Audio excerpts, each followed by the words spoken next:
Neither statement tells you the entire story, and here they are for you to decide. Iran says it controls the Strait of Hormuz. President Trump says the United States has total control. Well, that's what he says anyway. But here's the problem, because when you actually look at the geography, the shipping lanes and the international maritime law that most people don't even talk about, something surprising becomes very clear very fast. The Strait of Hormuz is not simply Iran's waterway, and it's definitely not America's waterway. The two countries that physically border the critical passage are Iran and Oman.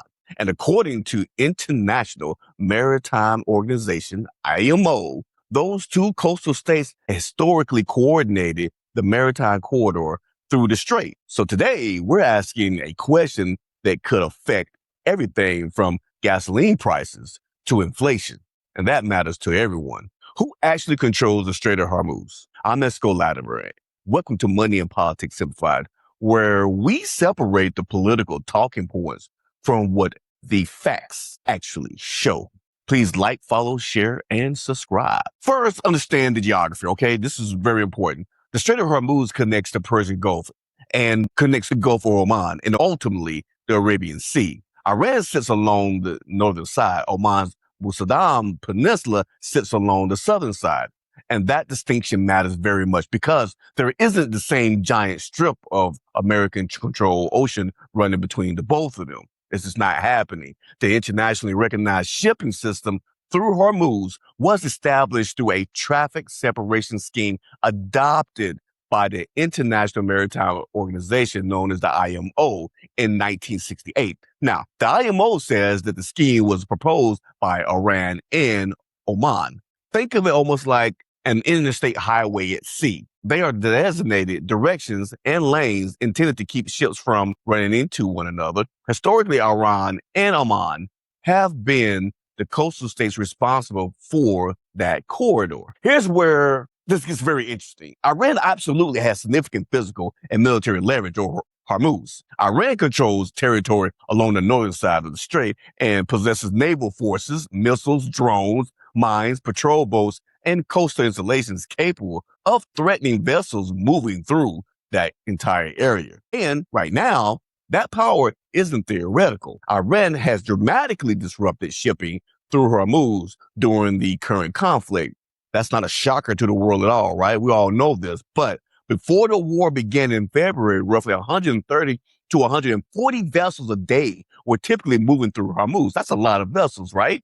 But on August the 12th, Reuters reported only tracked 8 vessels crossing the strait. 7 of those vessels entered through Iranian waters. Iran, therefore, has enormous de facto power over whether commercial shipping companies believe the strait is safe enough to enter it and get through. But that's the difference from saying Iran legally owns or controls the entire Strait of Hormuz, because they don't.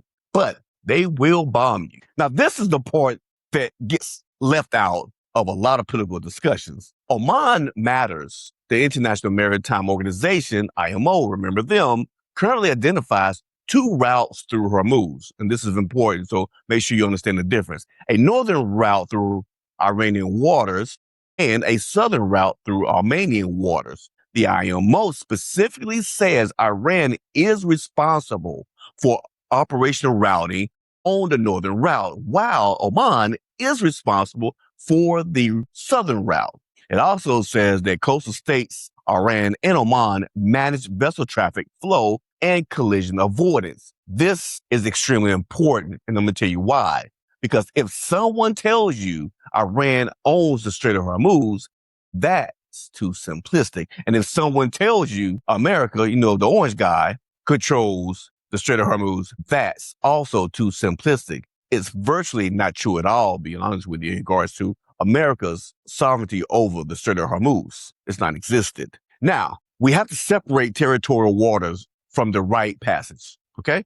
Hormuz is an international strait, and an international maritime law recognizes a concept called, drumroll please, transit passage. Essentially, ships traveling international bodies of water have the right to navigate through the international strait, no matter who they are. The IMO has been explicit about this. In April of this year, the IMO Secretary General told the United Nations Security Council that under the United Nations Convention on the Law of the Sea and customary international law, straits used for international navigation cannot be closed by bordering states. Very important. The IMO also said there is no legal basis for countries to impose tolls, fees, or discriminating conditions on international straits. So Iran can exercise sovereignty over its territorial waters, and Oman can also exercise sovereignty over its territorial waters. But neither country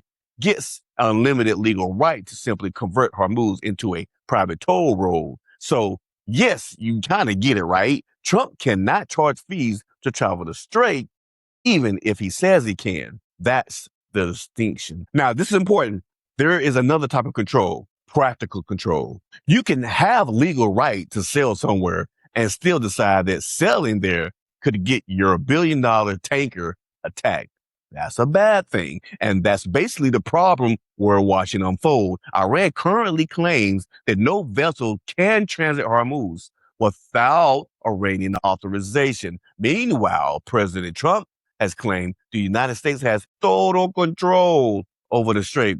Reuters reported that this week that those two governments are openly making competing claims of control. But look at what's actually happening. This is very important. Shipping remains dramatically below normal levels. On August the 14th, Reuters reported only 9 commodity vessels had transited the strait the previous day. Compared with August, they had an average about 12, still not a lot from the 140. And most of those ships use Iranian routes. So if we're measuring control by who can influence whether ships actually move, well, my friends, Iran currently has substantial leverage in that area. The United States doesn't own territorial waters inside Hormuz. To be clear, its power comes from something completely different. Military capability, aka I will bomb your butt.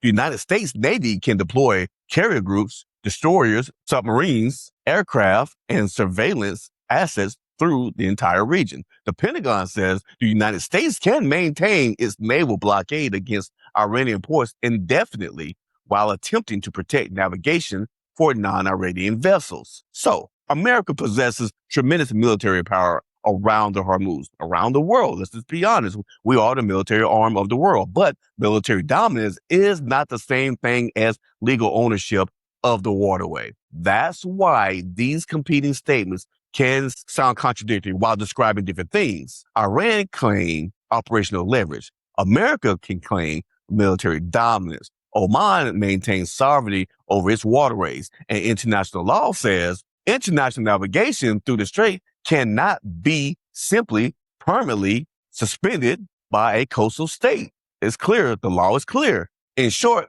this is a pissing match at best between the countries. Wonder who's going to win. Now, here's why somebody sitting in North Carolina, Texas, California, or Ohio should care about any of this. And you should care. Every energy point is very important. The Strait of Hormuz is one of the most important energy choke points on Earth. Roughly 1/5 of the global oil ship is normally moved through this narrow area. I know. That means disruption don't have to completely stop oil shipments to affect prices. Insurance costs rise. Shipping costs rise. Tankers may avoid the region altogether. Supply expectations change. Oil traders react. And eventually those costs can work their way through the economy. It can affect your gasoline, your diesel fuel, airfare, shipping, manufacturing, food transportation. So when politicians start arguing over who controls Hormuz, they're arguing over something that can eventually reach directly into your pocket and your household budget. So who actually controls the Strait of Hormuz? Let's make this simple. Here's the simplest, accurate answer. Legally, no single country owns or has unrestricted authority over the entire international strait. Remember, that's the key word, international. Iran controls territorial waters on the northern side. Oman controls territorial waters on the southern side. Iran and Oman are the coastal states, historically responsible for what? Remember, responsible for coordinating maritime traffic through the corridor. The United States, however, has enormous military power in the region, but does not possess sovereignty over the strait. And right now, Iran has demonstrated that it possesses enough military capability to dramatically disrupt commercial shipping. Even though international law is clear on this, it does not give Tehran unrestricted legal right to close the waterway. That's the difference between owning it, legally governing it, and having enough weapons nearby to make everyone afraid to use it. Those are three completely different things. So next time you hear Iran controls Hormuz or America controls Hormuz, ask one simple question of those politicians. What kind of control are we talking about, sir or ma'am? Because the map says Iran and Oman may control it. International law protects transit. American power comes from its military to control it. And right now, Iran has shown it can make the world shipping industry think twice about entering the strait and ignoring them. And that is why this tiny stretch of water matters to the entire world. I'm Esco Latimer, and this is Money and Politics Simplified.